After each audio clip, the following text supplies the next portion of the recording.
Entertainment.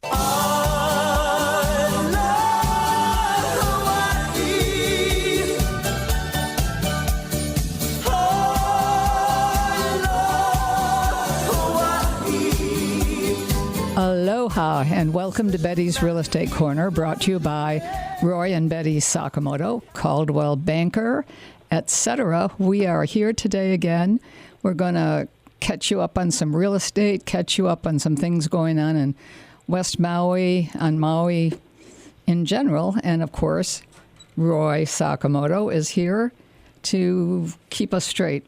Well, we can talk about what's happening in terms of the fire recovery for Lahaina. And there's been great advances, actually, over the last month or month and a half. And it's very noticeable. So it's, I think Lahaina's on its way to coming back. Lahaina, West Maui. It's going to be a slow process, but I think it's going to happen. And I think it's going to happen faster than a lot of people realize. I don't quite see the speed coming up, but I sure hope it does happen that way. It has been a slow start. At least the residential areas should be back, I'd say, within the next 3-4 years, those that want to rebuild. Although I understand they're having trouble getting contractors and building materials and so forth, which, again, because so many homes were destroyed by the fire, it's going to take a while. But the longer program is how do we rebuild downtown Lahaina, the commercial areas and so forth. And that's going to be a little touchy, in fact, maybe a lot touchy as far as sentiments go, commercial property owners, shop lessees, and so forth. So we'll see what happens. Well, I agree with you. It is going to be a slow go, and I think there's going to be a lot of arguments before it comes down and actually gets rebuilt. But hopefully it will start sooner than later. There's so many arguments still going on that I'm not so sure sooner is going to happen. But I think everybody that's involved should take a long, hard look and think about it, because the sooner we get it done, I think for the whole island, for all of Hawaii, it's going to make a major difference in everybody's life. Yeah, I think the big plus in rebuilding the commercial areas and so forth, there's a growing movement, really, that is going to concentrate on the historical aspect of Lahaina, the former capital of Hawaii, the whaling capital. There's a lot of history in Lahaina, and history that should be preserved. So hopefully we continue on that track, and we'll see. I agree. Being on that track is all important. But I think we also have to protect the business people who have been there for a long time and worked to make Lahaina what it is today. And that is going to be hard, to have those two things intermingle and have a happy community. And maybe happy doesn't happen. Yeah, it's going to be touchy. No question about it. Sure, yeah. Contrary to maybe popular opinion, a lot of the commercial property owners are longtime Kama'aina families. There's trusts set up and so forth. These are probably 3rd, 4th, 5th generation property owners from their great-great-great-grandparents who own the property. And, it's a little tricky because I'm sure their trust is now perhaps 30, 40, 50, 60 heirs, and it's going to be a little bit messy trying to work through all that. But I think hopefully it'll head along this historical track. I don't want to see downtown Lahaina rebuilt as a big shopping mall. No, I agree with that. No shopping mall. No. And turning Front Street into a walking mall, no cars, no buses, no trucks, I think would be a great idea. I think that could be. I agree with you. I think there's a way that you could do that, and people could be happy. There's going to have to be some parking structures here and there, so that people will be able to park, or parking lots or whatever it takes. But I think that it could be, there is something that could happen. I can't say I'm an expert or I know what it should be, but I think that there is something that could come out of this that could be better for Yeah, everybody. you know, a lot of the original construction in Lahaina was wood frame, and the ground floor had whatever commercial enterprise was happening. The second floor was housing, and I like that idea, having housing maybe on second and maybe third floors, where shopkeepers, employees, and so forth can live right there.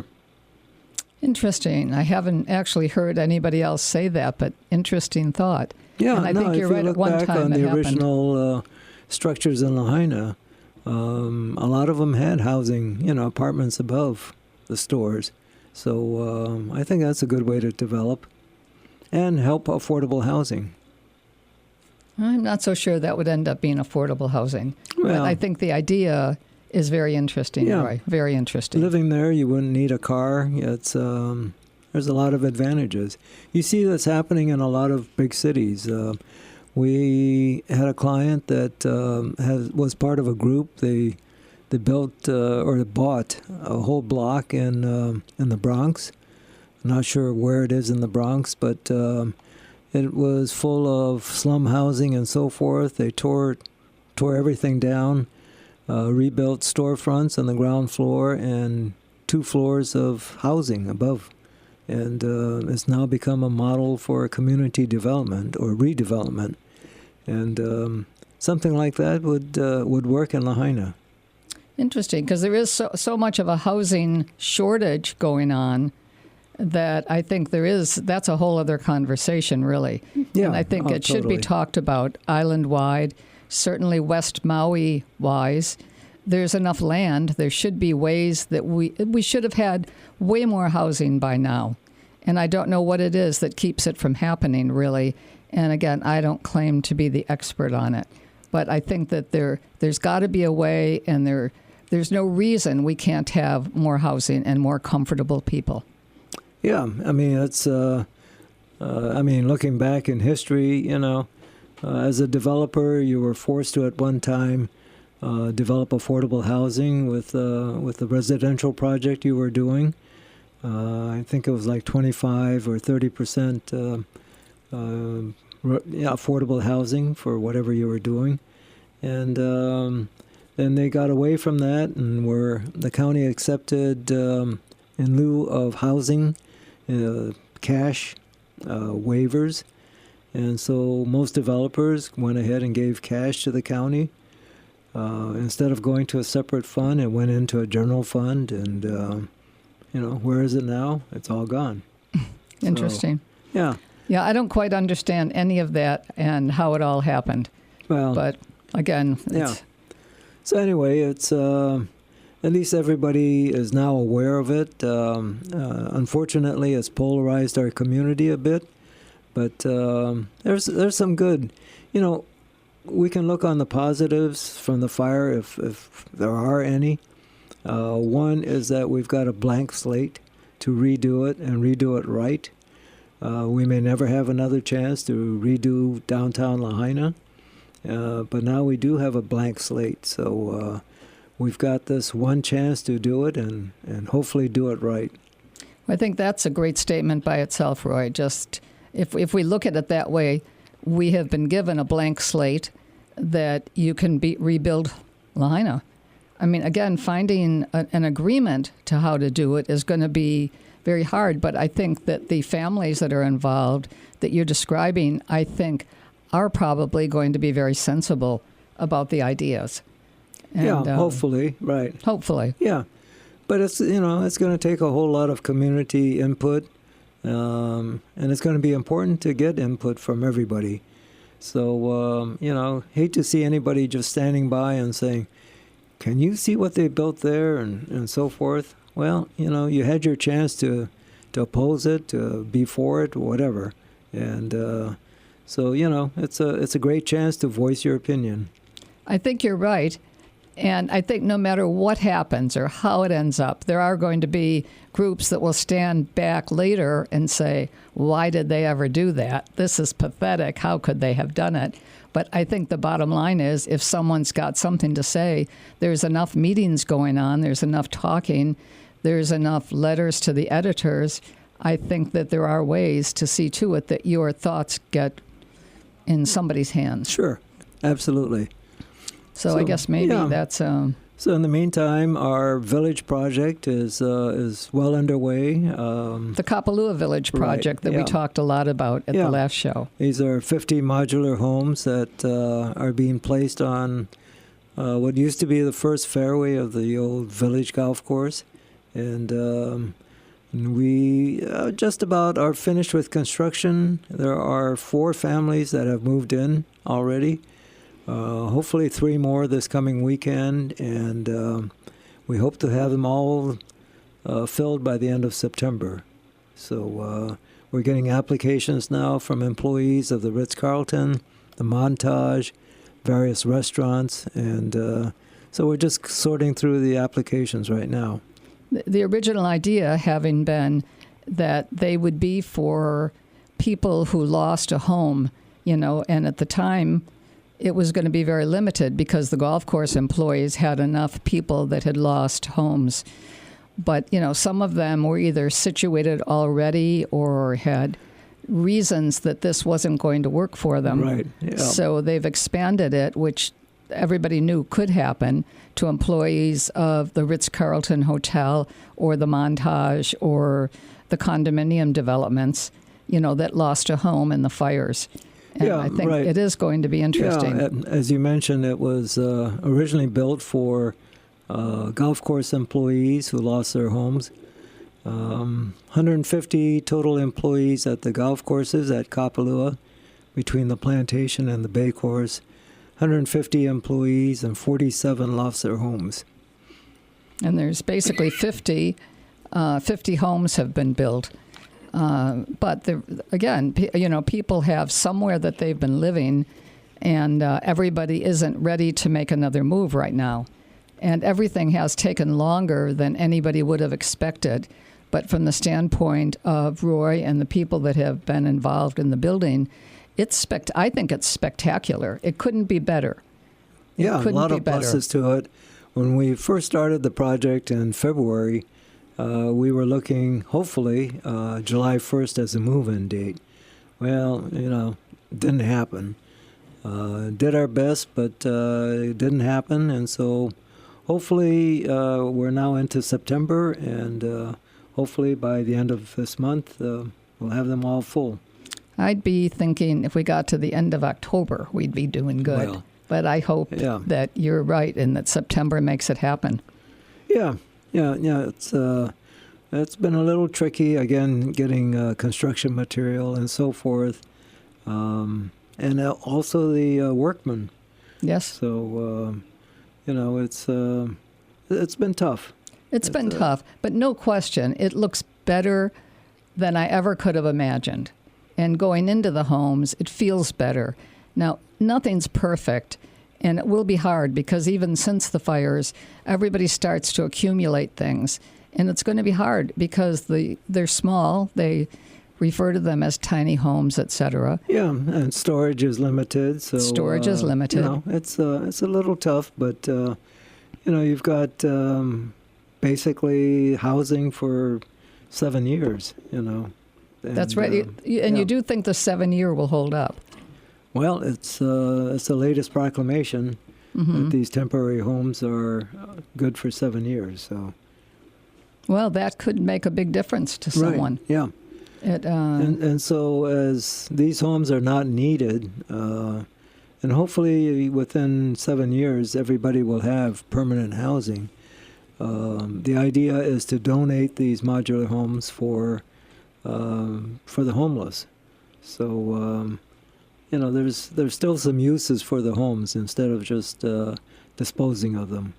Well, I think that could make, again, a major difference. The homeless issue on Maui has existed as long as I've been here. There's been issues like that, and that's really a huge number of people, not just people that have lost a home. Well, it's really a worldwide problem, and we're not going to solve anything, here on Maui. We're going to have homeless no matter what because our weather is too nice. You might not have as many homeless in Buffalo or something. Nope. because of the severe winters. But, anywhere warm, you're going to have homeless. No Absolutely. Matter what. Because when you think Buffalo, New York, which is where I happen to have come from. That's why I mentioned it. I know. Yeah. But Buffalo is a great city. It's wonderful. But I'll tell you, when it comes November, nobody can be homeless anymore. No. There's got to be, whatever's available, people do it. Whether they go back home, whether they leave the city, no matter what happens, people have to find housing. If they're not going to make it through the winter. Here, you could live through 100 winters and you'd be fine. Oh, yeah. So it's amazing to think of it that way, but it is the truth. You could live here. Well, and we do. So. And we do. Yeah. And it's wonderful. Yeah. Nothing could be greater. No, absolutely. But, having touched on the homeless situation and those displaced by the fire, one charity really comes to mind, and that's the Maui Food Bank. For every $1, they can prepare 4 meals. So $10 will supply 40 meals. And I think that's pretty awesome. That is amazing, no question. And so I think any contribution to the Maui Food Bank is amazing because it does make a real difference in people's lives. No question, absolutely. And, it's horrible. And, just to see families, especially children that are going hungry, and it just tears you up. So thank you, Maui Food Bank, for all you do. And I know you need more contributions. And whoever's out there listening, if you can donate food, if you can donate money, please do. And if you can donate your time, because I think that there are always needs for people that will be there. And be kind. Take care of some of the people and remember the kids that are there, not their fault. They're just looking like everybody else. They're hungry. They're looking for a clean restroom. They're looking for just enough food to get them through one more day. It's important. Oh, absolutely. Totally. And, we as a community have to help each other. And, we're all one big ohana here on Maui. And we should be. And we've got to all keep that in mind, that we are one big ohana. And we've got to do our best to feel that, to feel it in our hearts, to take care of one another, to not look down on someone. And that's hard. It's hard here because people do come here because it's fine. They can get through whatever. They don't have to work. They can find a way to get around. And it's easy to be angry at those people. But again, keep in mind, there's always the children. And the children, nobody should be angry at, ever. No. Never. No, the children and the kupuna. And I guess we're kupuna now. We are definitely kapuna now. Yeah. That's a frightening thought. Did we have to say that? Yeah. Yes, we did. No. We are way into it now. No. You kind of forget. You just go along. Yeah, when younger people refer to us as auntie and uncle. Yes. Yeah. It's a sign of endearment, actually. It is. It's the sweetest thing of all time, really. Yeah. And I think it's respectful, it's sweet, it's wonderful. And for me, it brings tears to my eyes because it's the truth. Yeah. It's so sweet. And we're fortunate we live in Maui. Yeah. When one of these younger kids will say, let me help you carry that, uncle, or let me get that door for you, uncle, or whatever. It's pretty sweet. It is sweet. And it's hard. For anyone listening to this, remember how hard it is to accept that. And whatever the age is that somebody first says, let me carry that for you, Auntie. And you want to, no, it's fine. I've got it. No problem. And then one day you realize that it's not just about the fact that you need the help. It's the fact that they're offering the help. They want to help. And I think, again, whatever the age is that you realize that, back off and accept the help, because offering the help is as important as anything. And the fact that they care and they help you, it's magic, really. Yeah. It's absolutely magic. Totally. Well, you think we want to sell any real estate today? So, yeah. I guess we are Betty's Real Estate Corner. So we are. We should talk real estate. Yep. And, it's interesting. Mortgage rates are declining. There are rates now in the 5% range, and it's a great time to buy. There's a fair amount of inventory, even though sales are still fairly brisk, and I think it's still a great time to buy.